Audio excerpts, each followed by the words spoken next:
What's up, everybody? All right, so today we're going to discuss a film called Discarnate. Discarnate is a film that I just happened to come across on YouTube recently. I didn't know what new movie to review, to watch, da-da-da-da-da, so I just went to YouTube, I was looking around, this came up, and I thought, okay, this is the one. And let me tell you, the one it was. All right, so Discarnate came out in 2018. It has a runtime of an hour and 24 minutes, which is more than enough. It didn't need to be that long. And it gets a rating of 4.3 out of 10. I personally gave it a rating of 4 out of 10 on IMDb. My reason for my 4 rating is, while this film is not great, and it's not great, I have definitely watched a lot worse. So with that said, this definitely gets a solid 4 from me. And also, to be fair, the makeup work and stuff like that with the monster is actually done pretty well. The acting ranges anywhere from, mid to not the best at all. But again, not the worst I've seen. So with that said, why don't we just get right on into it? So I'll read real quick the description on IMDb. And while it's technically true, it kind of is, it's very vague. And there's really a lot more. First off, this movie has no depth, which is also one of the reasons it's whatever. But it does have more than what this, says. It just doesn't provide any depth to its story. So the description on IMDb is a neuroscientist obsession with a drug that expands the human mind inadvertently unleashes a deadly supernatural force on his team. All right, so the movie is just going to open up with Benny, that is going to be our neuroscientist's son. And yeah, so let's get right on into Discarnate.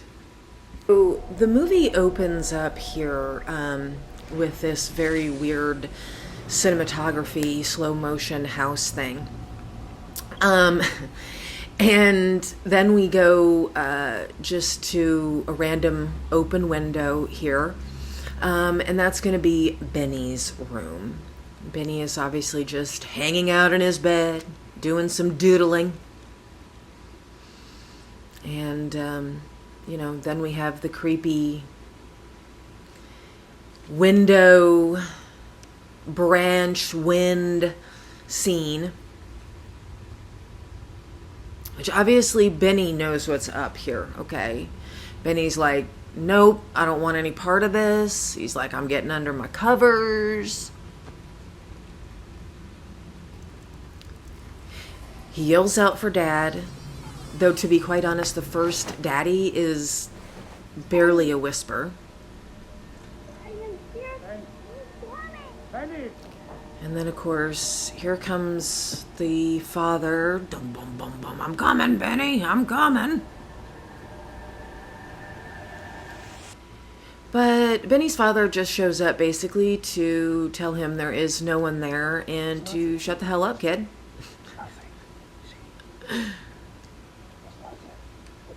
Benny, please stop. There's no monster. Yes, there is. It's right outside. Just stop it. There's nothing to be scared about. And clearly there was definitely something to be scared of. So thank you, Benny's dad. And so, yes, this is how the movie opens up. Benny is no more. He is gone now. And then, yes, we back out, of the group. And that is the beginning of Discarnate. All right, so now poor Benny is gone. And after the credits that we didn't need, the beginning credits here, it just kind of opens up. It's 10 years later after Benny's, abduction. And we see his father just randomly out in the middle of nowhere, looking like he's all messed up. He's stumbling around, he's swatting at things, and you have no idea why. At first you're like, what is going on? Like, it literally, you have the opening scene and then we're gonna start right back out at 10 years later of this guy just stumbling around. But right after that you find out that he has met a woman. And a herd of a woman. He hasn't met her yet, but he has heard of a woman who can make this magic potion, pretty much, that you drink and helps you see the afterlife. So, let's just get right back into this gem of a film. So, like I said, it starts out 10 years later. He's, as you can see, just randomly all over the place. And you're like, what is going on? And then here in a second, we're gonna see him meet this lady for the first time.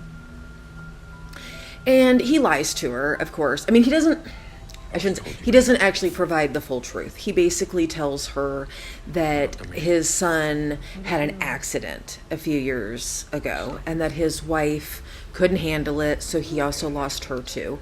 And that he just really, wants to reconnect with them. And so she makes this potion. And basically, while he's in one of his afterlife things, he sees this woman's younger sister who had died. And we come to find out later in the film that she was abducted in the exact same way that the neuroscientist's son was. There he is. Have we missed him swatting? Have I missed that yet? No, there he is. There he is. I love the SWAT. The SWAT. And she's very, she tells him, like, this can cause some serious, like, you need to be careful with this, right? So of course, there's a lot of breeze in this for sure.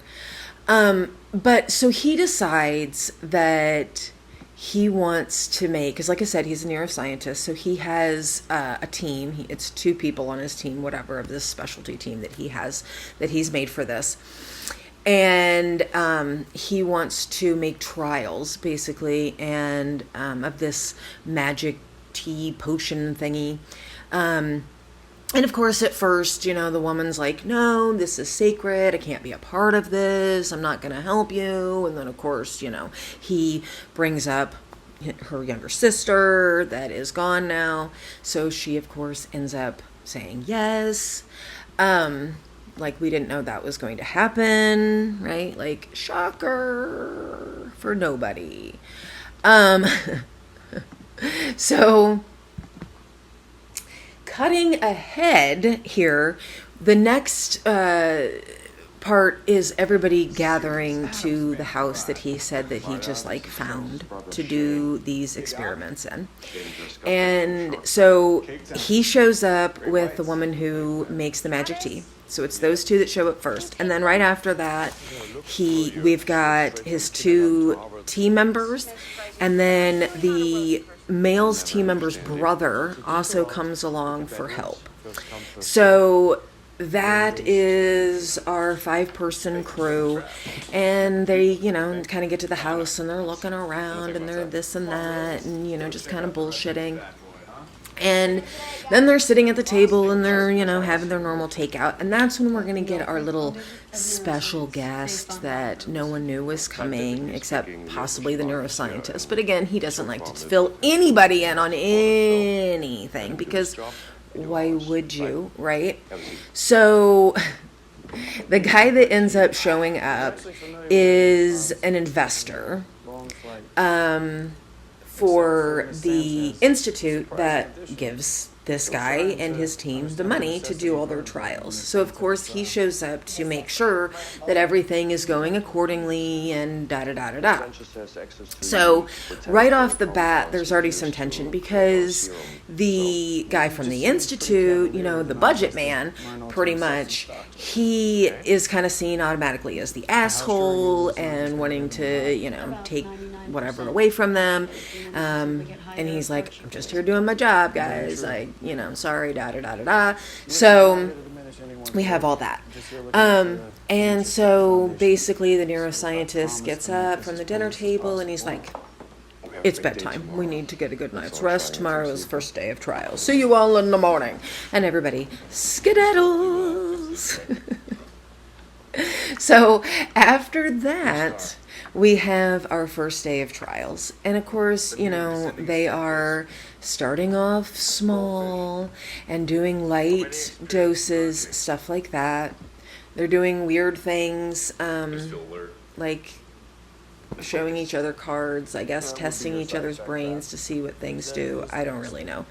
No, a lot of things just really aren't, it's just a lot of things that I don't even understand. Like, I'm like, isn't this about the afterlife? So why is it even, why are we looking at cards? But anyway, I don't know. I'm not a neuroscientist, though, or part of their team, so. All right.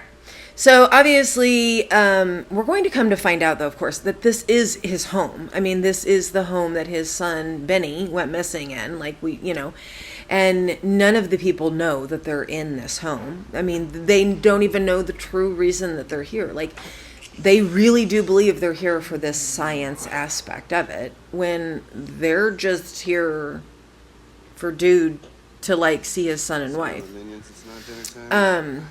Which I get wanting to do, but lying to all these people and bringing them into all of this, you know, that's not cool, all right? That makes you an asshole, good sir. So, anyway, so yes, the movie just chuggas around, do.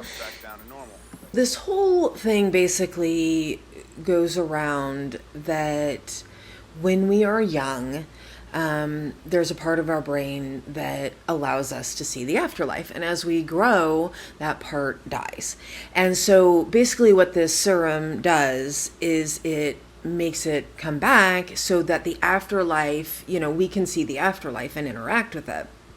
So obviously as the film goes and they're doing more and the doses are getting higher, they are seeing more activity and they are seeing afterlife and some, you know, kind of freaky things. Some people are obviously seeing people from their past. Some are just seeing other, you know, dead people that exist.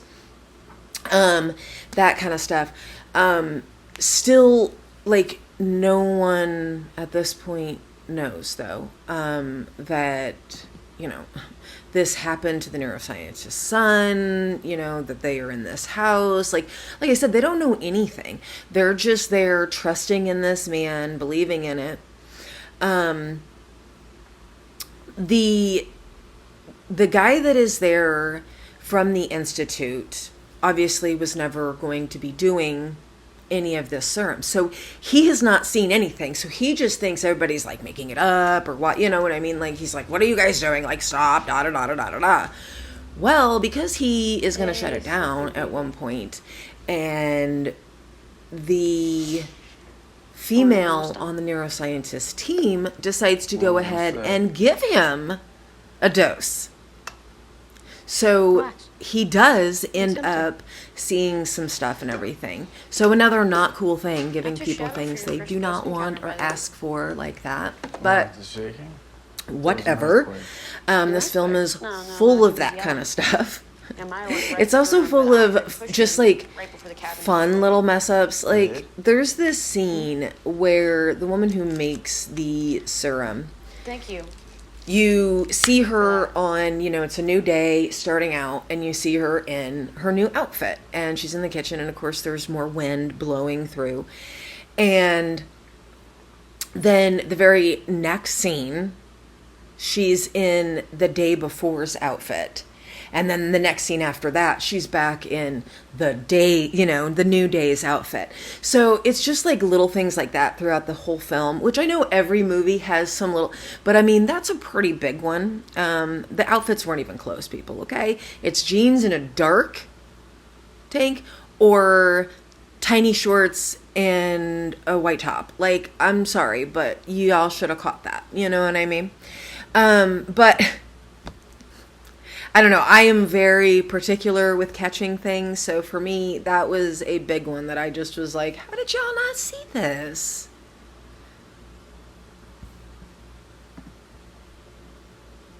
So obviously, after a while, the guy from the Institute, he really does not trust the doctor. He has known from the start that this neuroscientist guy has been taking more than anyone else. He's been stealing them, taking them into his room and injecting. I mean, this dude's like injected 4 at a time at this, but but at the same time, that's another thing that I love about this movie is so at one point he has like 4 vials there, right? And he puts in it and he's supposed to take one, and then and they're all 4 are still full, even though supposedly he's taken them all. Yeah, anyway, little things like that.